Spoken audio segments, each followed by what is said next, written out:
How's things? I'm good, man. I'm good. It's 6 a.m. here, so I'm Oh just starting boy. my day. I know it's about 9 p.m. there, so you're finishing it.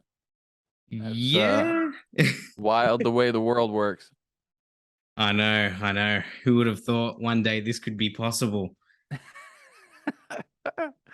But this is what's so beautiful about the drumming community is that, whether we're 5 miles away or 5,000 miles away, we're able to connect and have a conversation like this and share it with a million other people who are gonna love to hear us talk about nothing for an hour or so. You know what I mean?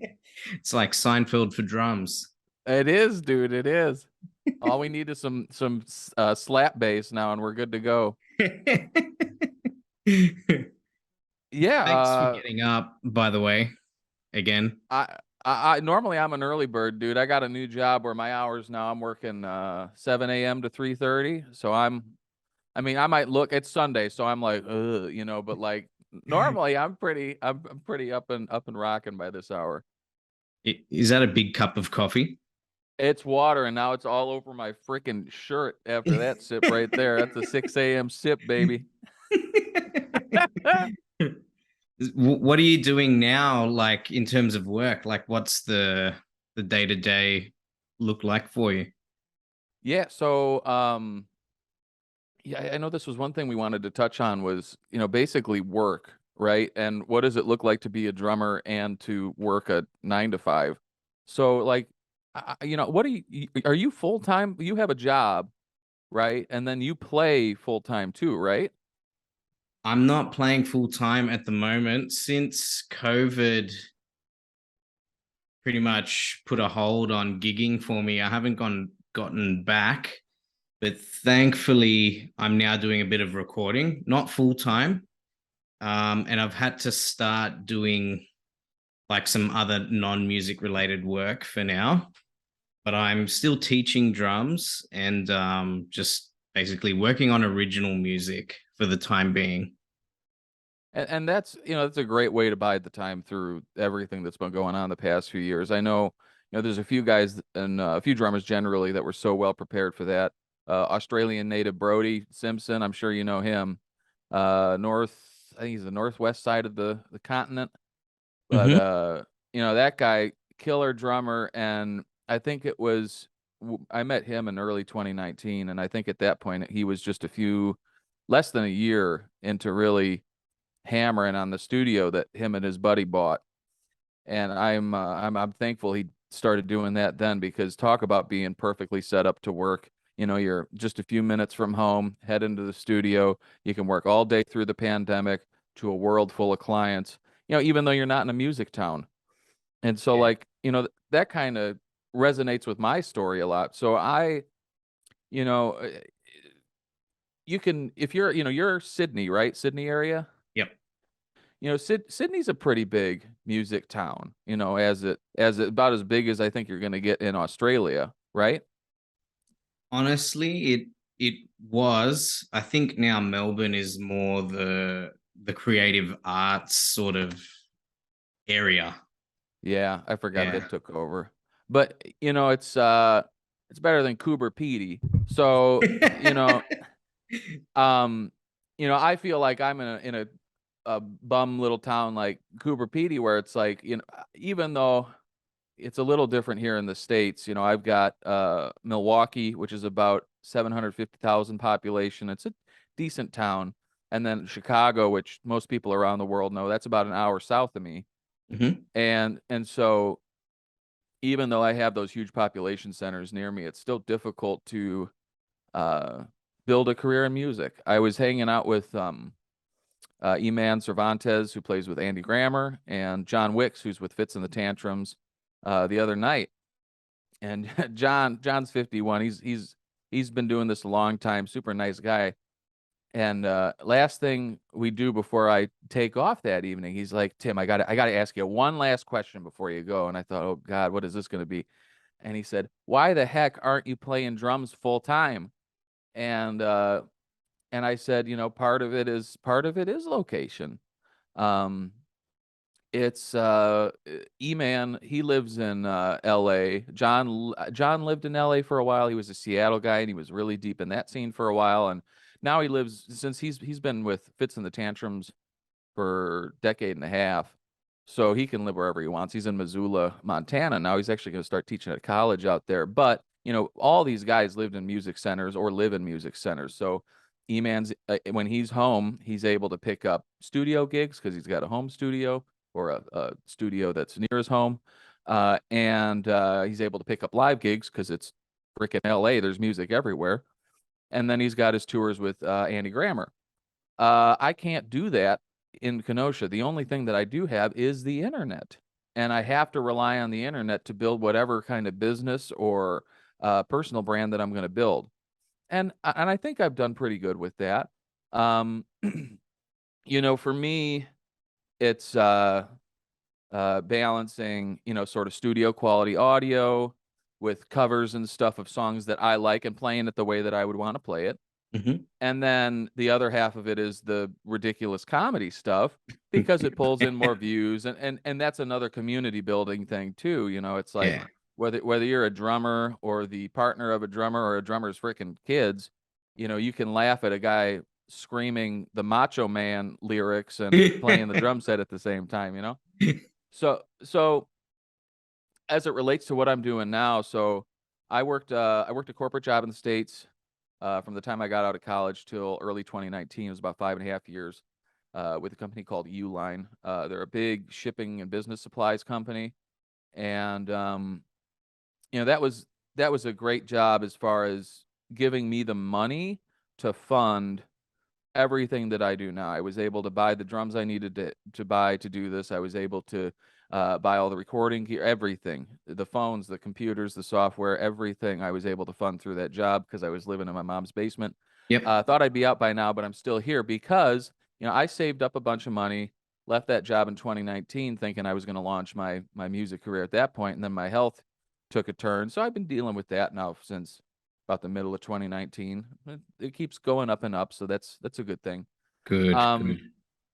so I started, with that health coming up in early 2021. I was doing a lot of freelancing, but I wanted to find a real full-time job. Okay. And so I started interviewing with every drum industry company you can imagine, and conversations. Some of them I walked away from. Some of them didn't work out because there were a lot of industry.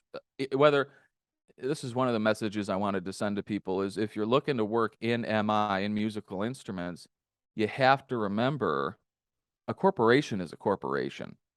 And so one of these companies that I interviewed with, which is one of the giant, giant, giant companies in the drum world, uh, they wouldn't hire me because they didn't want a remote employee, even though Uh, I was willing to travel to their headquarters once in a while and gather content and blah blah blah.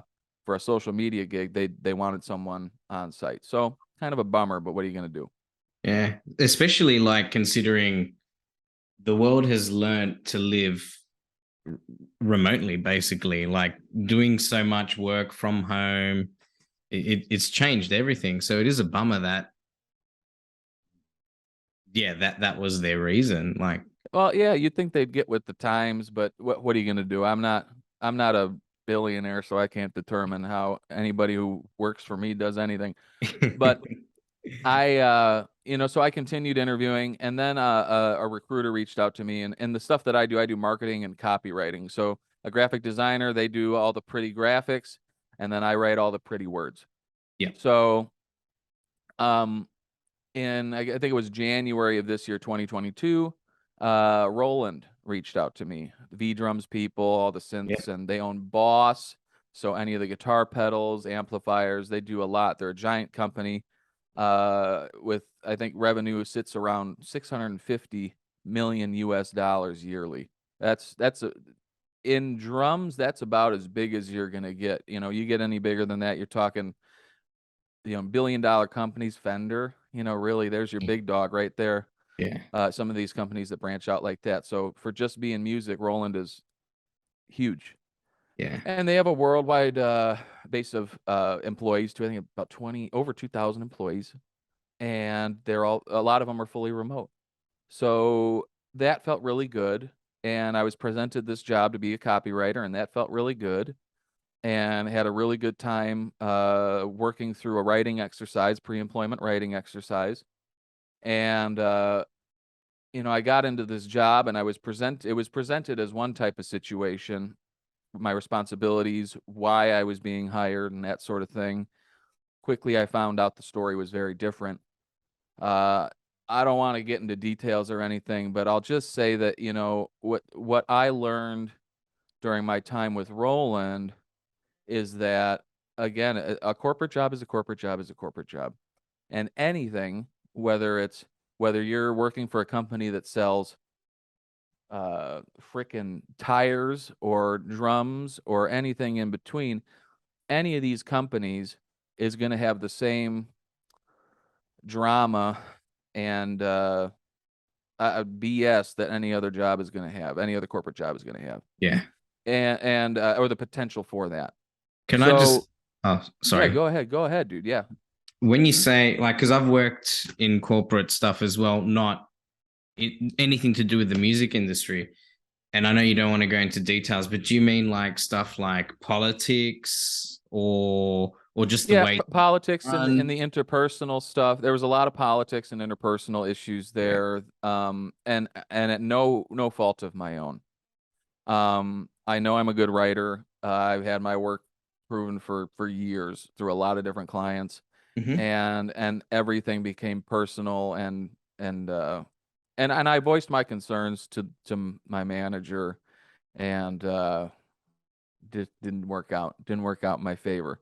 But I knew it wasn't the gig for me. So this is the other thing: is if you're going to work in that realm, you really, really do have to, uh, have a little ingenuity in the way that you approach these types of situations, good or bad. So Yeah. I saw the writing on the wall that this was not the place for me. This was not the job for me. And that was a bummer because I had been interviewing with all these music companies for years, and I'm putting all my heart into this Roland gig, and everything suffered for it in my life. Oh, bummer. And so I was interviewing while I was working for Roland. I started interviewing elsewhere, and I actually wound up getting a job that I wanted prior to even talking with Roland, which is I'm a I think I read copywriter that for, somewhere. yeah. Was it So on your I'm a site? Oh, sorry. Yeah. I don't know. Yeah, I don't know. I might be maybe my LinkedIn or so, I don't know, Yeah. somewhere out there. Or maybe I might have been on an Instagram post, to be honest, that I wrote that in a caption. Yeah. But I wound up now I'm a copywriter at a state level college. Oh, wow. So, it's a state job, and what's nice in the United States about that sort of thing is it's pensioned. So I don't have to worry about a 401k, and obviously, you still have to be careful with your investments. So it's probably, God willing, if I have the money, I want to get a house and then start saving up for retirement, but on other levels beyond the pension. Yeah. But a pension is a really, really helpful thing for a lot of folks, and it used to be commonplace whether you were a factory worker here or a corporate guy, and now it's very difficult to come by a pension in almost any job. So I'm really thankful for that. And the other part of the job is that it's it's not draining. And in the last round of interviews, uh, well, I had one long like hour round table with it was me, the HR gal, my boss, her boss, and another high level person at the college, and that went really well. And then 2 days later, they called me in for one more interview, and they said, "Now, Tim, this might not be a super creative job, and you're a super creative person. So what do you have in your life that you can, get this creative side of you out with?"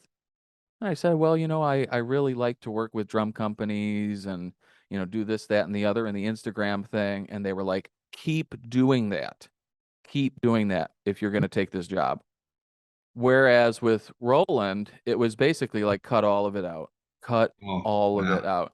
And that was hard for me because it's like there's so much joy in being able to, like, so, there's a lot of cool things happening there, and to give up that creative outlet or some of these other, working with some of these other folks that was devastating. And to Yeah, be told now at definitely. the new job, like, dude, you better do that, is like I've never had a job tell me, hey, keep your side hustle. Yeah. So that was really nice. And what's cool is, I'm over a month in now, and that is held true. The whole culture that would point to me being able to do that, having the physical, mental, and emotional energy to do that when I'm not at work. And I think that's important, is being able to back that up, when with the proof being in the pudding. Yeah. Yeah. It's easy for people to say those sorts of things and then, you know, Back out. change basically. Yeah. Well, and that's what happened at Roland. I was promised one thing, got another, and it's so nice when you can walk into a role and breathe, because what they told you is actually true. Hmm. So, this is for musicians who I heard someone else say this on a podcast more recently than not, is that the idea of being a full-time drummer that's like your only source of income is very new in human history. Really new. Really?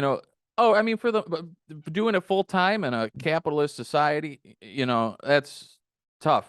That's tough. And, there's, as far as Oh, the percentage of drummers who are able to do that, not a lot. Think about even, Joe Morello, the Take Five drummer. Joe Morello, when he was done uh, playing out live, the older he got, he was still teaching. He was still teaching. A lot of these guys will teach, or they'll work at a drum shop, and I think partly it's to, stay within the community, but also you got to pay the bills. And so when I teach a lot of folks, bring a lot of clients on who are people just like us, who are just trying to make their way in the world. And because of my own experiences and being able to talk about the experiences of close friends of mine who have done the thing as a professional drummer, I'm able to kind of garner tips and tricks for other folks to try to do whatever they want to do. mm, And so one thing I do recommend is uh, consider, especially as tough as the economy is right now, consider a B+ job. And this is an idea that my friend, one of my very closest friends, Sahan Jayasuriya, came up with. And basically the whole idea is find a job, like a 9 to 5 with hours that you can tolerate and wages you can tolerate, and make sure that when you clock out, you're done with it. You're not taking anything home on a cell phone, on a computer, on anything else. You're not doing overtime. And that whatever you do during that shift leaves you with a large amount of physical, mental, emotional energy, so that you can go do whatever you want on the nights and yeah. weekends. And that's what we're both living now, both him and I. And what's been so beautiful in the last month and a half ish now, um, is that I have been able to get back on Instagram, film more on Instagram, plan more stuff for the future, go hang out with my friends when they're touring through town. It was difficult, impossible to do any of that when I was doing the roll-on stuff. Wow. Okay. So, a couple messages there is a B+ job is an A+ way to live. And the other is that, you know, even again, just to reiterate, a job in music doesn't mean that you're going to be happy, doing it. Yeah. Doesn't mean that at all. Yeah. Yeah. So that's my I, 2 cents. when actually, it wasn't when I spoke to Matt Halpin, it was at one of his he had like a course which was it was called Sell It Without Selling Out. And it was sort of like coming from an entrepreneurial angle. And he said, the moment you're a musician these days, if you want to survive, you're basically you got to be an entrepreneur.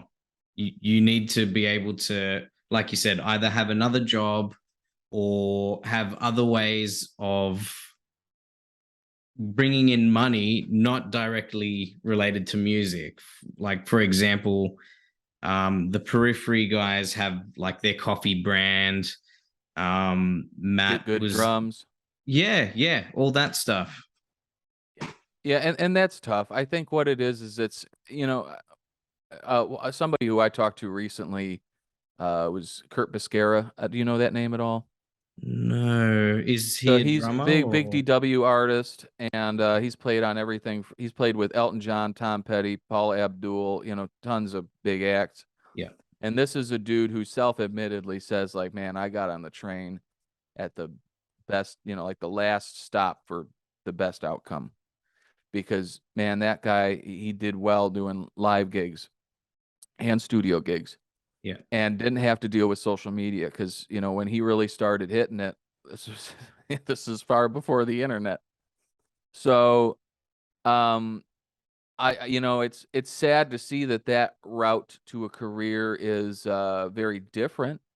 But I think in it being different, there is opportunity. The tough part is that it requires a much more expansive skill set.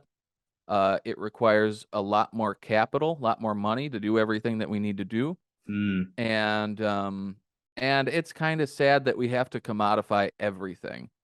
yeah. Like you gotta, do you need help with career advice? Do you need help with drumming? All right, pay me for an hour. Yeah. Do you want, and so there's ways to feel good doing that. For me, one of those things is the drumless tracks I sell. Hmm. So like, I have since the beginning, those have been free.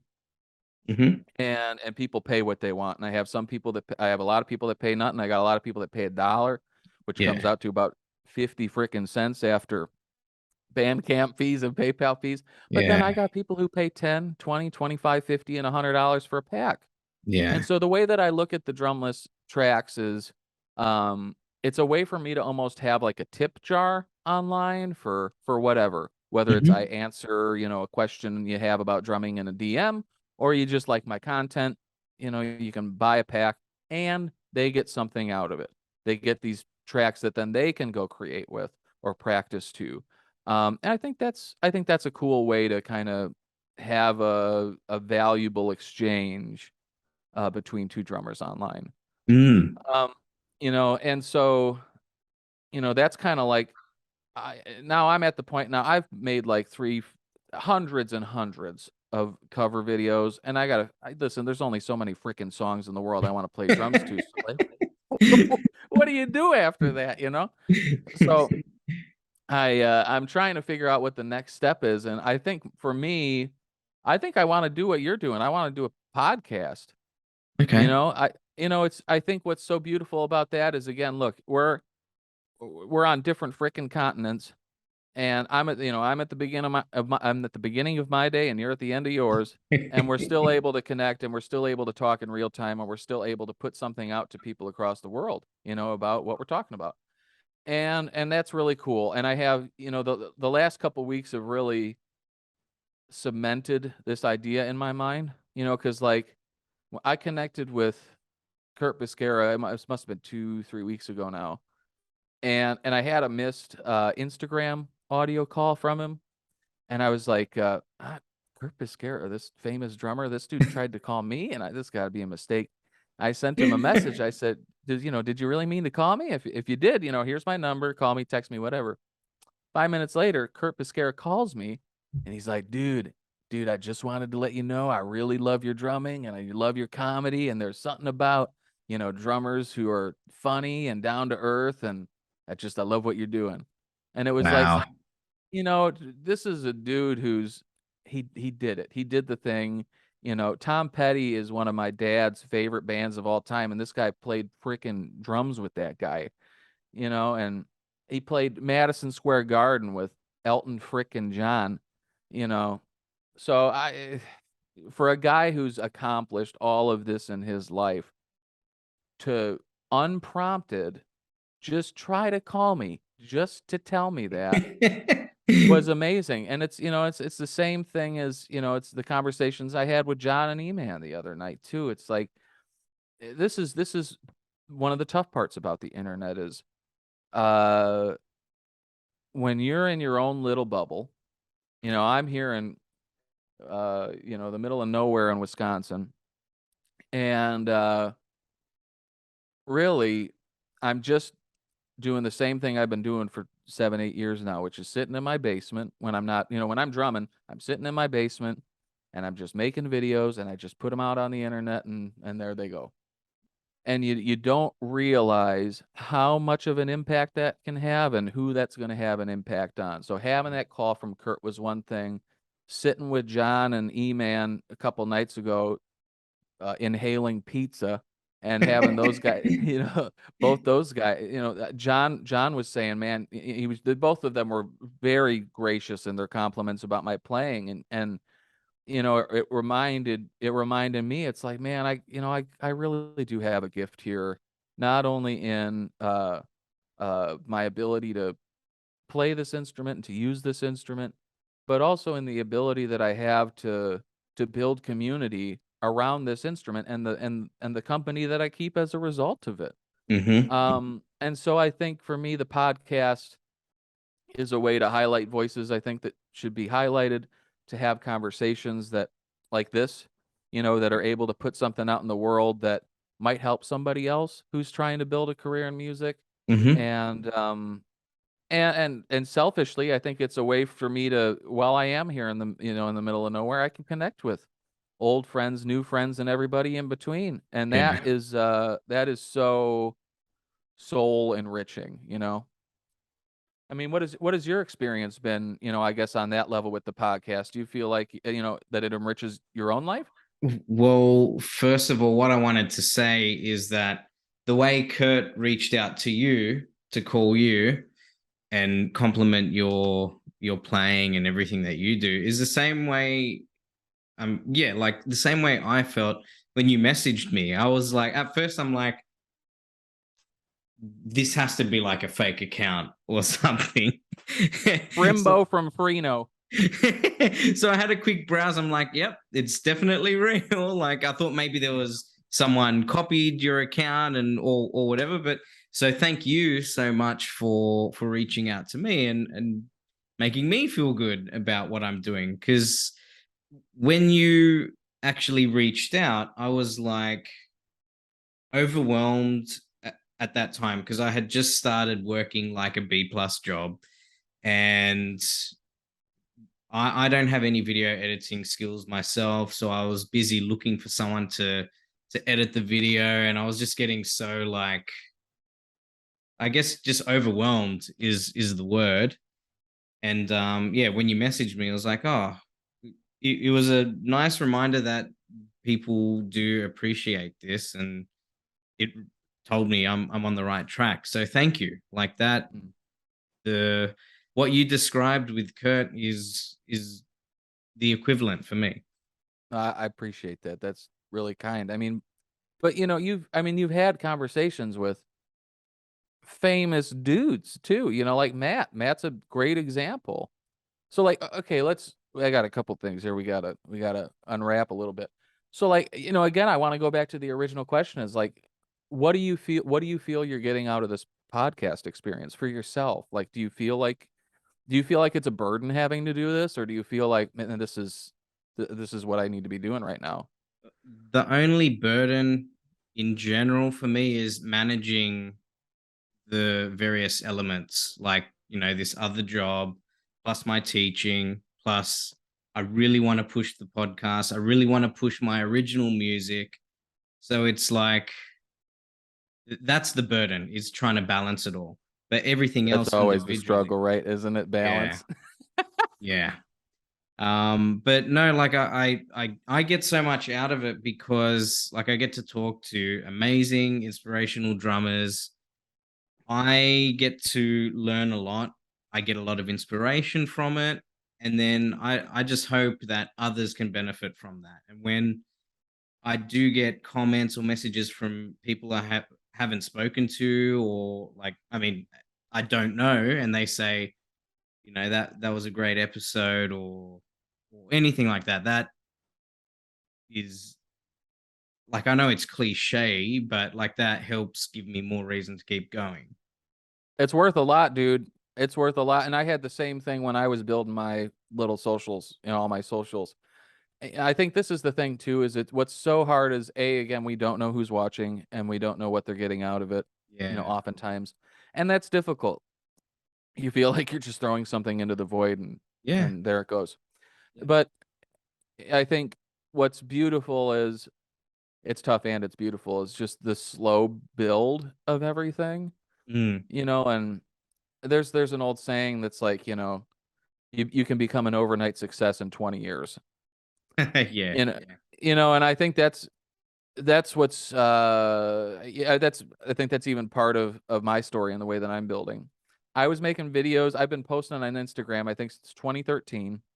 I've been posting regular videos since 2015, and I sat around 10K followers till the beginning of 2020. And I could just never get over that hump.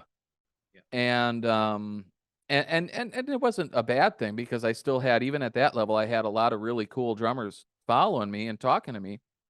But then the pandemic hit, and everyone was struggling mentally, and that's where I really wanted to hit with the comedy stuff, because it's like there's a little reprieve during the day. Mm. So the one of the first videos I had that went viral was that, like, everybody wants to rule the world, the Tears for Fears challenge, where I'm like blasting over that song and then screaming over it.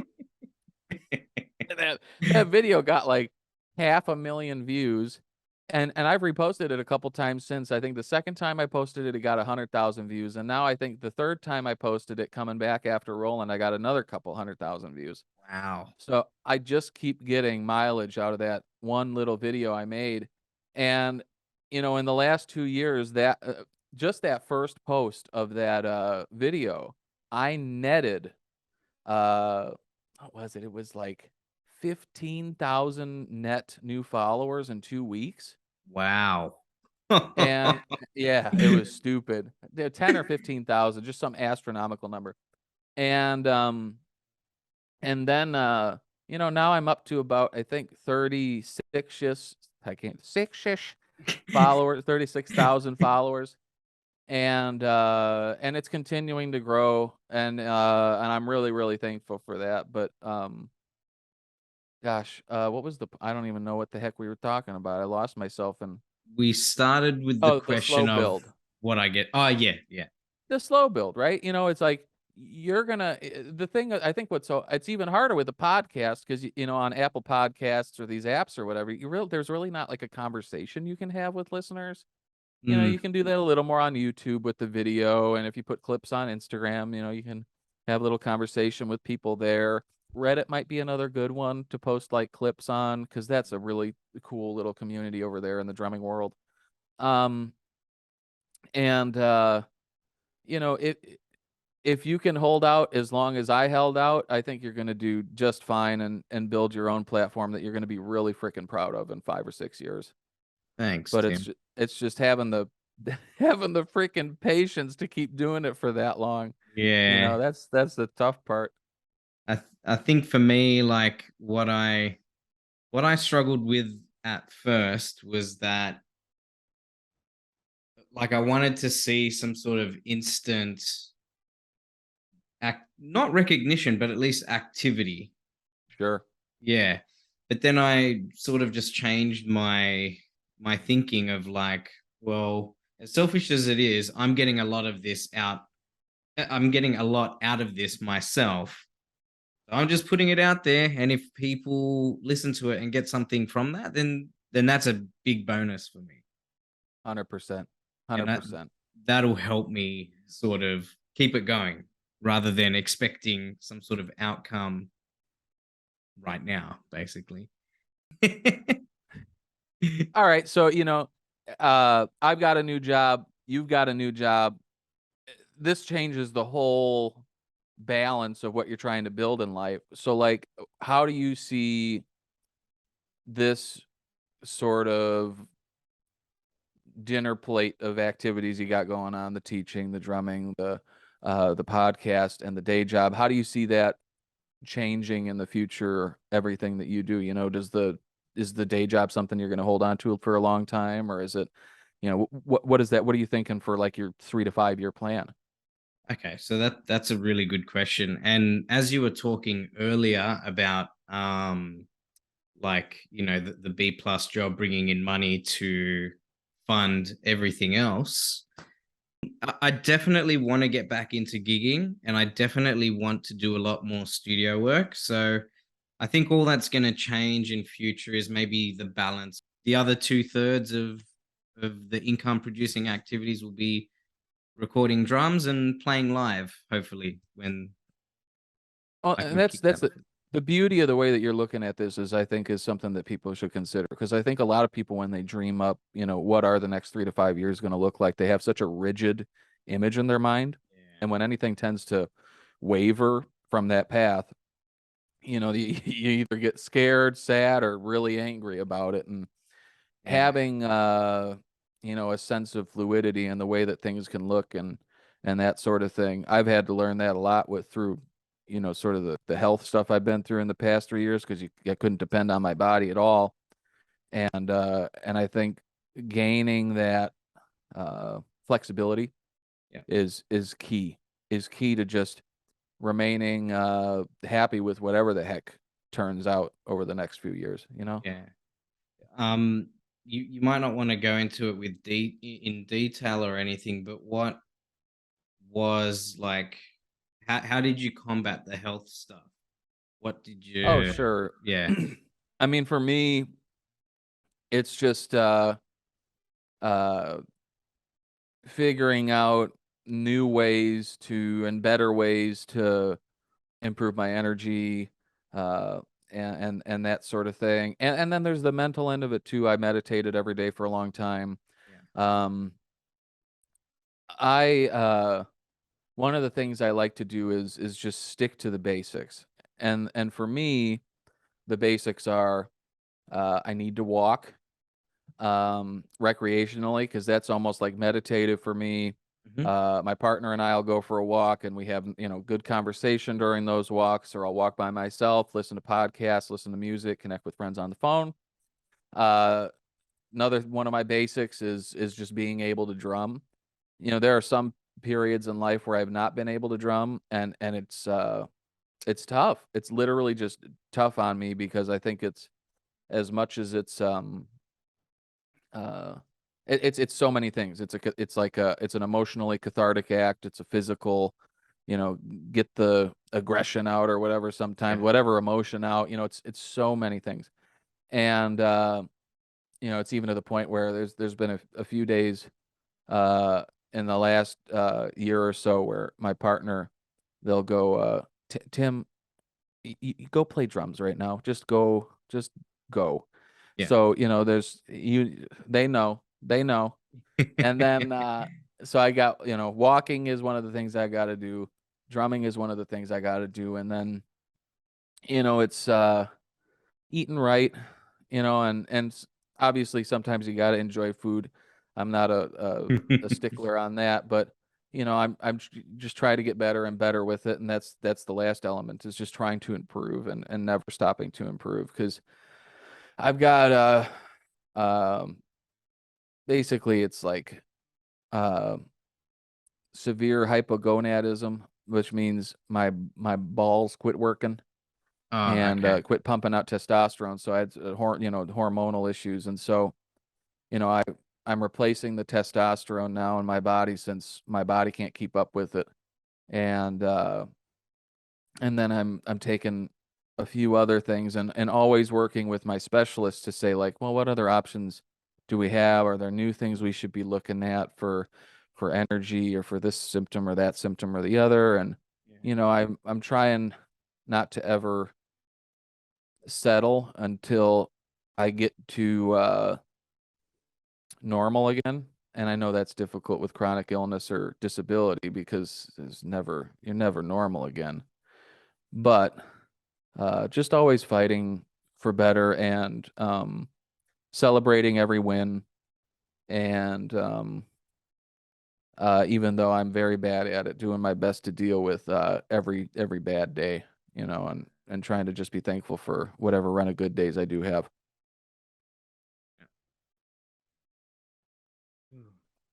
Heavy, Yeah, heavy stuff, my brother. Heavy stuff. yeah,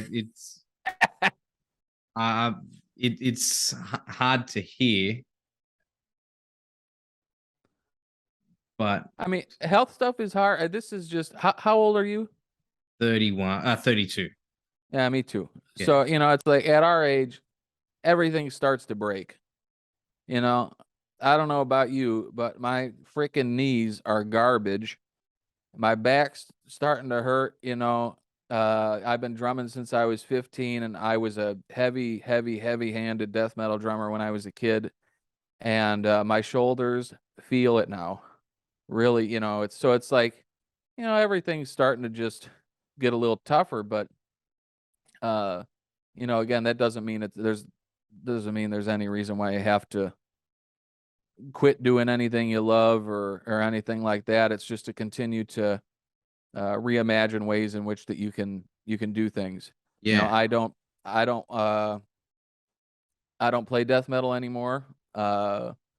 Emotionally, that's not I'll listen to the music every once in a while because there's still a few albums that I'm just the drumming on. I'm just like, phew, and I'll incorporate, you know, whatever it is, like Naveen Coperwise on old Animosity records or Alex Grind on old Despised Icon records.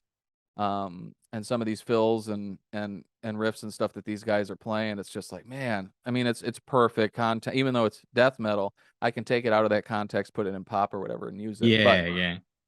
you know, emotionally, I'm not in a place where I want to play that music anymore, and physically, I'm not in a place where I want to play that music anymore. And so, you know, I focus my energy more often than not on groove and apparently Phil Collins drum fill. But that's really those are the big things. So, yeah.